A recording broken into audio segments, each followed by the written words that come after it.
এভাবে যদি ধানটা কাটা হয়, তারপর আমাদের এদিক বিঘা প্রতি ধানের যারা কাজ করে তাদেরকে টাকা দেওয়া হয় 5,000 টাকা বিঘা।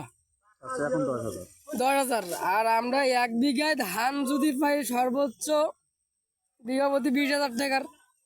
আমাদের ধানতে লাগাচ্ছি জ্বালা খরচ বা সেচের মোটর ভাড়া বা যে পানিটা সার টার এগুলা, আমাদের আদার সাইডে যে খরচগুলো আছে এগুলো আমরা হিসাব বাদ দিলাম।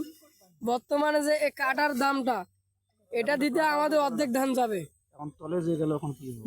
তোলার মধ্যে অর্ধেক ধান তলে যাওয়া শেষ। আর কিছু কিছু যারা উঁচা ক্ষেতগুলো আছে ওগুলা বাকি আছে। রোদ কিন্তু পাকেনি। এগুলা কিন্তু এখন পাকে নাই, কিন্তু এই যে ধানটা কাটতেছে এটাও কিন্তু এখনো পাকে নাই।